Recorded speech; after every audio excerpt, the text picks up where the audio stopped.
সকাল সকাল গোপুসোনাকে নিয়ে ঘুরতে বেরিয়ে পড়লাম। কোথায় যাচ্ছি বলো তো বন্ধুরা? গোপুসোনার পোলিও ইঞ্জেকশান আছে, তাই ওকে নিয়ে যাচ্ছি সাথে করে। গোপুসোনার কিছু হলে আমাকেই যেতে হয় সাথে করে, আর ডাক্তারখানাও যেতে হয়, আর এমনি ইঞ্জেকশান বলো বা কোনো কিছুতে আমাকেই দৌড়াতে হয়। ওর মা তো বেরোতে পারে না, আর সাথে ওর বাবা যাচ্ছে, ওই যে পেছনে আসছে না ওর বাবা। চলো ইঞ্জেকশানটা দিয়ে নিয়ে আসি। পোলিও ইঞ্জেকশন দিতে গেছিলাম, ওখানে ভীষণ দেরি হয়ে গেছিলো। 2.5 থেকে 3 ঘন্টা মতো টাইম লেগে গেছিলো। একটু বেলাতে এসেছিলো, তাই জন্যে দেরি হয়ে গেছে আসতে। এসেই ভাত দুটো বানিয়ে রেখে গেছিলাম, এসেই ঝটপট করে দুপুরে রান্না করছি। ডালটা ভিজিয়ে রেখে গেছিলাম, এই যে ডালের বড়াটা ভেজে নিচ্ছি। ভেজে নিয়ে ওই তেলের মধ্যেই শুকনো লঙ্কা আর জিরে ফোড়ন দিয়ে দিলাম। দিয়ে আর ডুমো ডুমো করে আলু কেটে রেখেছিলাম, সেটাই তুলে দিলাম। দিয়ে ভালো করে নেড়ে চেড়ে লাল করে আলুগুলোকে ভেজে নেব।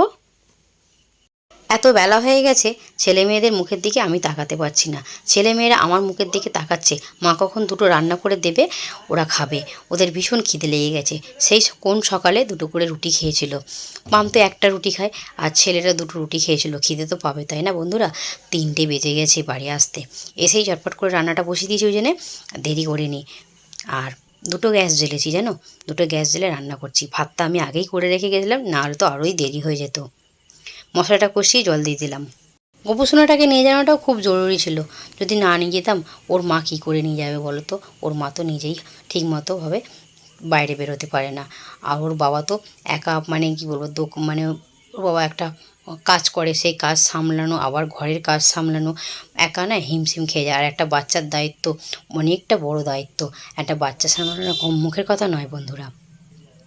গোপুসোনার বাবাই বেশিরভাগ করে। আমি আর এই পুজো থেকে সেরকমভাবে করতে পারি না গোপুসোনার জন্য। হ্যাঁ, যতটুকু পারি ততটুকু চেষ্টা করি গোপুসোনার জন্য করার।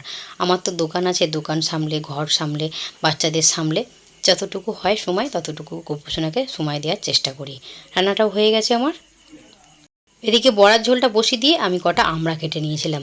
আমড়াটা টক বানাবো। এই যে ওই কড়াতেই, হাতে যেহেতু সময় নেই, কড়াটা ধুইনি, ওই কড়ার মধ্যে একটু তেল দিয়ে সর্ষে ফোড়ন দিয়ে দিলাম।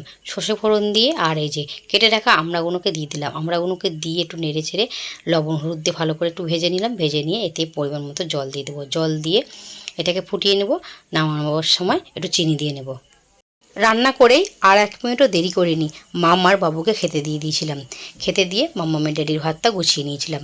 এই যে ভাত, ডালের বড়া, কাঁচকলা ভাজা। কাঁচকলাগুলো খুবই নরম ছিল, তাই লম্বা লম্বা করে কেটে ভেজেছি। আর পাশের বাড়ির ভাই দিয়ে গেছিলো এই কাঁচকলাগুলো। আর এদিকে রয়েছে আলু দিয়ে বড়ার ঝোল। বড়ার ঝোলটা অনেকটাই রেখেছিলাম, বড়াতে টেনে নিয়েছে। আর সাথে রয়েছে আমড়ার চাটনি। আর একটা কী জিনিস আছে বলো তো বন্ধুরা? এই যে এদিকে রয়েছে বাতাবি লেবু। দেখে মনে হচ্ছে ভীষণ টক হবে।